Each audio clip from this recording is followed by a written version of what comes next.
que a gente vê no paciente que tem distúrbio na hemostasia primária? O que causa esse distúrbio na hemostasia primária do paciente? Aí a gente tem que lembrar qual é o ator principal da hemostasia primária. Qual é o ator principal da hemostasia primária? São quem? Responda aí no chat. São as plaquetas, tá? Então, pacientes que têm distúrbio da hemostasia primária são pacientes cujo o ator não está presente ou o ator não desempenha o seu papel corretamente. Então, olha só, pacientes que têm distúrbio da hemostasia primária vão ser pacientes que vão ter trombocitopenia, ou seja, pode ser um problema de quantidade de plaquetas ou pode ser um problema de qualidade das plaquetas. Ou seja, ou a gente tem uma queda numérica das plaquetas, olha só, se o problema está na quantidade, a gente vai ter a queda do número de plaquetas. Como que a gente chama a queda do número de plaquetas, pessoal? Trombocitopenia, plaquetopenia, beleza? Só que o problema também pode estar na qualidade. Então, quando o problema é na qualidade, a plaqueta não funciona bem. A plaqueta não consegue formar a adesão ou a agregação plaquetária. Tudo bem? Então, vamos lá. Como que a gente avalia a quantidade das plaquetas? Obviamente, vai ter um número baixo de plaquetas. Basta a gente olhar lá o exame de sangue do paciente e no exame de sangue do paciente tem a contagem do número de plaquetas. Qual é o número normal de plaquetas? Em torno de 150 mil a 450 mil. Tudo bem? Então, no paciente cujo o paciente tem um problema na quantidade, o número de plaquetas vai estar abaixo de 50 mil.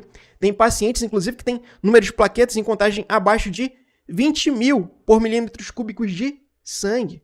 Tá? São pacientes que já podem começar a ter sangramento.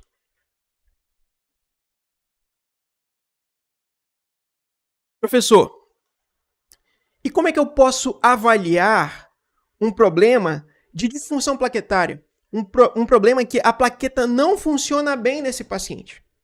Bem, aí existe um exame que é o tempo de sangramento. O tempo de sangramento normal varia de 3 a 7 minutos. Depende do protocolo que o laboratório está usando. Então aqui, ó, se for um problema na qualidade das plaquetas, o tempo de sangramento nesse paciente vai estar alargado, vai estar superior a 7 minutos. E detalhe, o paciente não vai parar de sangrar, vai dar mais de 7 minutos, ele não para de sangrar. Por quê? Distúrbios da hemostasia primária, qual é a característica deles? São pacientes que não param de sangrar. Só que aí tem um porém. Que porém, professor? Você já falou um monte de coisa aqui. Como é esse porém? Olha só. O tempo de sangramento só indica disfunção plaquetária quando o número de plaquetas é normal. Por quê, professor? Por que esse tempo de sangramento só vai indicar disfunção plaquetária se o número de plaquetas for normal? Olha lá. Se eu tenho um baixo número de plaquetas, é óbvio que o paciente vai ter um tempo de sangramento alargado. Porque o nosso soldado, que vai fazer o paciente parar de sangrar, não está em quantidade suficiente para atuar. Então, se o paciente tem um número baixo de plaquetas, é óbvio que o tempo de sangramento vai estar alargado. Mas se o número de plaquetas nesse paciente está normal e a gente observa um tempo de sangramento alargado, isso indica para a gente disfunção plaquetária. Tudo bem? Deu para entender, pessoal? Coloquem aí se deu para entender ou não, porque senão eu explico novamente, tá? Professor, o que seria trombocitopenia? Trombocitopenia, pessoal, é o número baixo de plaquetas. Olha só. Problema na quantidade. Problema de quantidade de plaquetas eu chamo de trombocitopenia. Ou seja, a gente tem um número baixo de plaquetas. É quando o número de plaquetas ele está abaixo de 150 mil. Beleza? Deu para entender? Professor, então o senhor está falando para a gente. O problema pode ser na quantidade ou na qualidade da plaqueta, quando a gente fala de hemostasia primária. Né? Sim. Então vamos falar primeiramente de problemas na quantidade de plaquetas. Então, olha lá, quais são... Olha só, eles têm várias causas, tá? A gente vai falar aqui hoje das principais, tudo bem? Se você pegar o Harrison, o livro de medicina interna, vai ter outras lá, mas eu estou trazendo para vocês aqui as principais, para a gente entender como funciona. Beleza? Então aqui, ó, se o problema é na quantidade, tudo bem? Quais são as duas principais causas? As duas principais causas é relacionado à púrpura trombocitopênica imune. Nossa, professor, que nome! O que é púrpura, professor? Eu falei lá atrás, né? É um tipo de sangramento na pele. Então, geralmente, o paciente vai ter uma púrpura, um sangramento na pele, com trombocitopenia, com o quê? Com a queda no número de plaquetas, só que a origem aqui vai ser imune, beleza? E a gente também tem aqui a púrpura trombocitopênica trombótica. A gente vai falar dela depois. Bora se concentrar aqui primeiro, né? Púrpura tem o sangramento na pele, que na maioria das vezes está presente ou não. Trombocitopênica imune. Quais são as causas, professor, de uma púrpura trombocitopênica imune? Primeira delas, pode ser idiopático. Como assim idiopático, professor? O médico ele não vai saber a causa, ele não vai saber o que originou essa queda do número de plaquetas no paciente, né? Desculpa. E como que vai acontecer uma púrpura trombocitopênica imune? A gente vai já falar. E a púrpura trombocitopênica imune também pode se dar, às vezes, até por medicamentos, como heparina, que a gente vai falar daqui a pouco. Então, vamos lá. Vamos se concentrar primeiro na púrpura trombocitopênica imune de origem idiopática. Ou seja, tem sangramento, né? Pode ter sangramento na pele do paciente, por isso que é chamada de púrpura. Trombocitopênica, porque tem a queda do número de plaquetas. É imune, porque tem origem imune, a gente vai já ver. E é idiopática, porque eu não sei exatamente a origem, tá?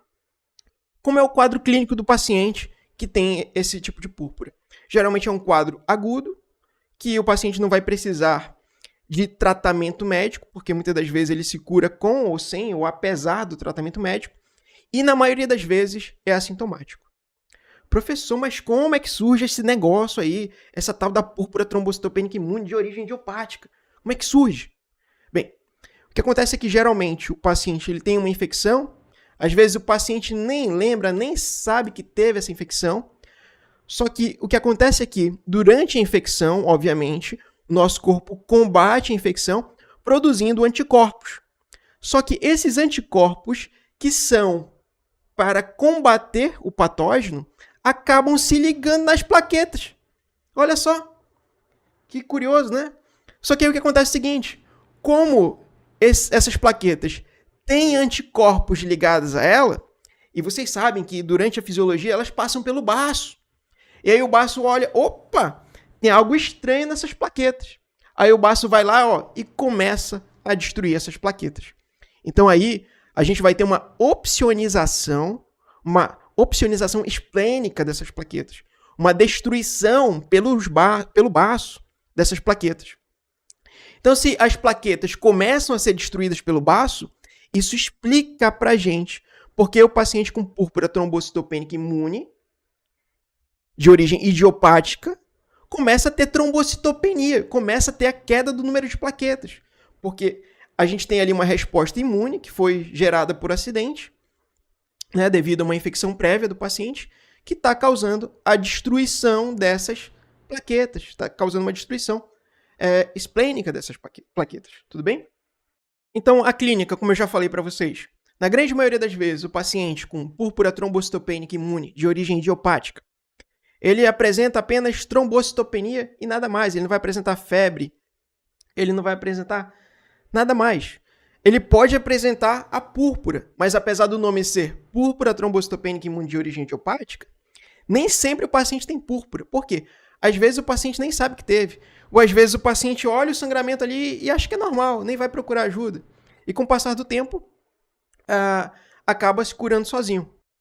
Mas o que eu quero dizer para vocês também é que em alguns casos o médico ele pode ir lá e sentir o baço palpável, tá?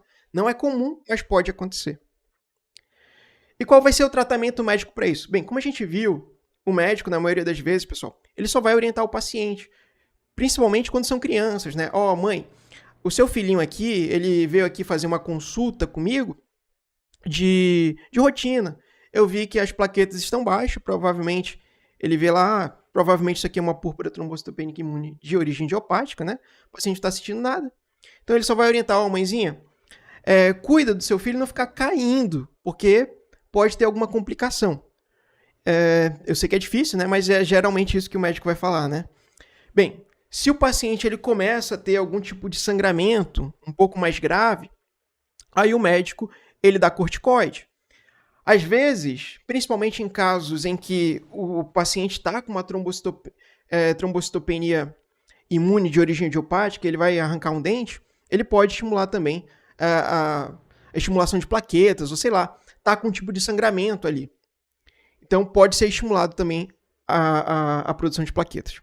Em um dos últimos casos, se o médico faz tudo isso aqui e não dá jeito, né, ele não começa a observar um aumento do número de plaquetas, ele pode ir lá e resolver de tirar o baço do camarada. E pode ser feito também, em alguns casos, né, mais graves, transfusão de plaquetas. Mas, obviamente, essa transfusão, pessoal, só para deixar claro, tem que ser feita junto com corticoide. Porque não adianta nada o médico ir lá e dar mais plaquetas, mas o paciente ainda ter ali anticorpos contra essas plaquetas, porque elas vão continuar sendo destruídas. Fechou, pessoal? Deu para entender? Bem, outra coisa, pessoal, peço para vocês carinhosamente aí, deixem um like, compartilhem essa live com um amigo de vocês no grupo de WhatsApp, para ajudar a compartilhar conhecimento e ajudar também a fortalecer o canal, tá? Bem, outra coisa que pode acontecer, púrpura trombocitopênica imune por heparinas. Professor, a gente pode ter uma queda do número de plaquetas pela heparina? Pode. Como que funciona isso aí, professor? Vamos lá, vamos explicar.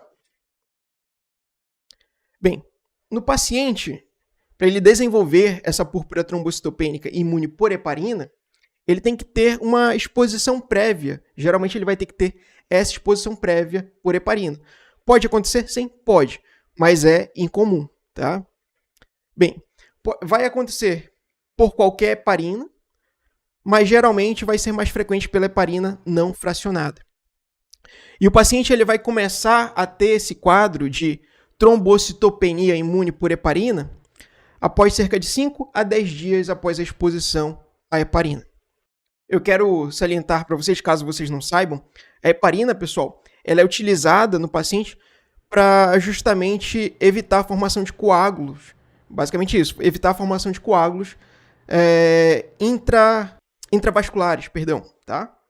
Só que acontece o seguinte, quando o paciente ele já tem essa predisposição, ele já entrou em contato com a heparina, alguns pacientes eles podem desenvolver também anticorpos contra a heparina. Só que esse anticorpos contra a heparina, que o paciente pode começar a produzir, ele também se liga nas plaquetas. Só que diferente do que a gente viu anteriormente, esses anticorpos contra a heparina, eles se ligam num fator 4 plaquetário, que é chamado de PF4. E quando isso acontece, né, essas plaquetas também irão sofrer opsonização esplênica. Isso é o que vai gerar o quadro de trombocitopenia, né, por heparina. Mas aí tem uma coisa que é ruim aqui. Por quê? Aqui na clínica, a gente vai observar, sim, a queda das plaquetas, quando o anticorpo ele se liga àquele receptor plaquetário.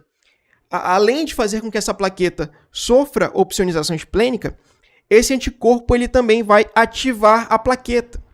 E a gente viu que quando a plaqueta ela é ativada, a gente vai ter agregação plaquetária. Então, devido a esses anticorpos contra a heparina, o paciente, além de ter a queda do número de plaquetas, ele também começa a ter mais trombose ainda. E olha só o perigo. O paciente começou a tomar heparina para tratar uma trombose.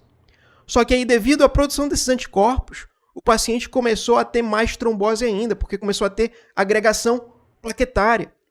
Isso em uma mente despreparada, uma mente que não conhece, né, a trombocitopenia imune por heparinas, pode ser perigoso. Porque eu poderia, né? Isso não, obviamente não acontece, né? Ou não deve acontecer. O médico lá pode lá decidir dar mais heparina para o paciente. Então isso aumentaria o quadro de trombose do paciente. Mas é claro que os médicos, pessoal, eles já estão preparados para isso. E é por isso que quando eles dão heparina para o paciente, eles fazem uma contagem prévia das plaquetas e faz uma contagem posterior das plaquetas. Porque aí, se ele observa, opa, dei heparina, depois de um tempo, né? Ele começa a observar, opa, começou a cair o número de plaqueta, ele já pensa, opa, púrpura trombocitopênica imune por heparina. Aí o que o médico vai ter que fazer? Por quê? A trombose aqui, nesse quadro, ela é muito grave, porque além da trombose venosa, pode causar embolia pulmonar.